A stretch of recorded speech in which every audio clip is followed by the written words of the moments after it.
Hola, ¿cómo están? Este es otro show de Hablando con Nilda. Muchos tópicos se quedan porque no tenemos el tiempo suficiente en el juqueo para hablar y mucha gente me escribe a través de las redes sociales. Hay un caso que llamó mucho la atención, que yo lo sigo desde que era presentadora de Telemundo y eran unos empleados de un lugar de lavar autos o lavar carros, unos carwacheros, un car wash, que habían puesto una demanda contra su patrono por las condiciones de trabajo que tenían. Finalmente, hace una semana, estos trabajadores ganaron la demanda y mucha gente me ha preguntado, estoy en una situación como esa, no tengo documentos, sí tengo documentos, vivo en Nueva Jersey, vivo en Nueva York, ¿qué puedo hacer? Hay otras personas que quizás están en situaciones como esta y más de lo que quiero hablar hoy no es tanto del caso, porque el caso, bueno, lo conocimos todos, esos trabajadores en Elizabeth, en un car wash, que tenían unas condiciones de trabajo muy, muy malas, trabajaban muchísimas horas, se quedaban con las propinas, no le pagaban el mínimo, no tenían hora de almuerzo, no tenían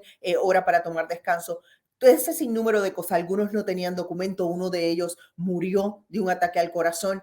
Y ese caso, pues ya conocimos, ya lo vimos en la prensa por todos lados, pero si a ti te está pasando lo mismo, ¿qué tienes que hacer? Y yo hoy quiero hablar con el abogado Steven Arenson, el abogado que llevó este caso desde el comienzo. Es ahí donde lo conocí hace muchos años, un excelente profesional. Steve, welcome to Hablando con Nilda. It's a pleasure to be here. Thank you, Nilda. Steve, of course, all of us, we know about this case, was everywhere, was a big case, but was a really big win to the people in this country with document or without document. But I have a lot of people that wrote to me and said, look, I am in this situation, I am in that situation. Do you think I can do something like that? Steve, why you took this case? What you saw in this case that you say this is a win case? I can win this, and what they are doing with these people is, is illegal, and I can win in court. What this case has that you said I will take it? This case involved extreme violations. It involved clear violations of the law. And I knew, based upon many meetings with the workers, that they were very sincere, telling the truth, and they had been abused. They were in circumstances which were intimidating, filled with pressure. They worked 11 to 12 hours a day, 6 and 7 days a week, no breaks, no time for lunch, standing out in the cold and the freezing weather in the freezing winter of January and the burning heat of August, and paid $6 a day, or $6 an hour. I'm sorry, $6 an hour, no overtime. And I know the law that it was a clear violation. Steve, let me translate it. Tú nos estás explicando de que muchos de estos trabajadores trabajaban horas, muchísimas horas, 12, 14 horas, le pagaban a $6 la hora, no tenían, cuando lo viste y revisaste el caso, tenía todas las violaciones habidas y por haber, y sabías que eso en realidad era ilegal, muchas de las cosas que estaban haciendo. Steve, you are telling me that they were doing $6 an hour. At that moment, what was the minimum wage in New Jersey? $10 an hour. Wow, le estaban pagando $6 la hora cuando se supone que le pagaran 10 horas, $10. O sea, Steve, they were stealing from there 4 hours, $4 every hour. Yes, and for every hour over 40, which they all worked over 40 hours a week, after 40 hours, it should have been $15 an hour. So they were making less than half that the law required. Cuando pasaban de las 12 horas, se supone que ganaran $15 la hora. O sea que cuando sumamos los $6 que le estaban pagando porque estaban trabajando 12, 14 horas y se supone que eran 15, es prácticamente menos de la mitad. Steve, they were taking half of the money that they're supposed to get. Right. And they were paid in cash, which is also a sure signal that something was going on that wasn't right. Ellos les pagaban en efectivo, lo que Steve, atención gente, lo que nos está diciendo el abogado Steven Arenson, que ganó este caso. Una de los señales, maybe this is one of the signals, Steve, that you have to see, that you say, is something fishy in the place that I am working. Solo le pagaban en efectivo, no había cheque, no había nada, todo era en efectivo. Why they do that, Steve? Why they pay in cash? Well, first of all, they avoid paying all the required payroll taxes. The employer doesn't have to report the income to the government. And, as an employer, you have to pay quarterly payroll taxes. So they're avoiding all that. They're also avoiding any record of illegal payment. There's nothing showing that they're paying $6 an hour. They don't have to put it on a paycheck. The law is very clear that a worker has the right to receive a weekly paycheck that states how many hours you worked, what is your hourly rate, what is the overtime rate, and what is the number of overtime hours. And a worker is supposed to get this information every week to inform them of their rights and whether or not the employer is obeying the law. By avoiding all of that, they deprive the workers of the necessary information to inform them of their rights, inform them of what was going on, and the employer stays under the radar. Déjenme explicar, Steve. O sea, el hecho de que te paguen en efectivo, te están quitando el derecho de que tú como empleado sepa cuánto te están pagando por hora, cuánto te están reteniendo, cuántas horas estás trabajando. Toda tu información es una manera de que esas empresas tampoco tengan que pagar impuestos y un sinnúmero de cosas y de violaciones que están haciendo. Pero, Steve, is that a problem? If somebody's listening to us right now and said, this is happening to me, how I will prove that they were paying $6 for me because it's in cash? How do you prove that this is what they were paying? So that's a great question. First of all, the law says it's the employer that has to keep written records of how much they pay, how many hours are worked for each worker for each week. And the law says if the employer doesn't have the records, the employee, or if it's more than one employee, the employees can come forward and can testify to the best of their recollection. They can give a general estimate as to the amount paid and the number of hours worked per week. And essentially, the employees are believed. If the employer can't produce written records of the hours worked and the pay that was paid, they are presumed to have not paid correctly, and the employee's testimony is essentially accepted. Okay. In that case, was good that they got together, no? Absolutely. I mean, the saying there's power in numbers is critical in these kinds of cases. Critical. We started this case with 8 workers, and then it grew to 24. And we also found out quickly that the employer, which I suspected, had no documents. They didn't keep a record of the hours. And once the employer doesn't have documents, they are in trouble. And the workers have a leg up, and they're starting the case way ahead. Déjame explicarle a la gente porque le pregunto a Steve, en el caso de que usted está allá y dice, estoy pasando por esta situación, pero igual me están pagando en efectivo. ¿Cómo puedo yo probar que me están pagando menos del mínimo que se supone que me paguen? Y Steve me está explicando que en ese caso, cuando ellos comenzaron este caso, eran 8 personas y terminaron 24 empleados demandando. ¿Por qué? Porque mientras más empleados hay, mejor. Porque el otro testificó, sí, a mí me pagaban $6 la hora, sí, a mí me pagaban $6 la hora, sí, a mí me pagaban $6 la hora. Así que la corte acepta a esos empleados que están diciendo, esto es lo que me pagaban. Y otra cosa con este caso que nos está explicando Steve, es que por ley el empleador es el que tiene que guardar su récord de cómo te paga, de cuánto te paga. Y Steve dice, desde el principio yo me imaginé que ellos no guardaban récord de eso y exactamente nos está explicando el abogado que eso es lo que sucedió. Ellos no tenían ningún récord de lo que pagaban, de lo que hacían, el car wash, lo que entonces les trajo muchísimos más problemas. Steve, this is the same law in New Jersey, New York, and Connecticut? Essentially, yes. First of all, there's a federal law, United States law, that covers all states. That's known as the Fair Labor Standards Act. That's equal for all 3 states under the federal law. There are state laws, separate for New Jersey, New York, and Connecticut, essentially say the same things with minor differences. One point I'll make on that is New York penalizes employers who don't keep weekly records, and that's a separate independent violation.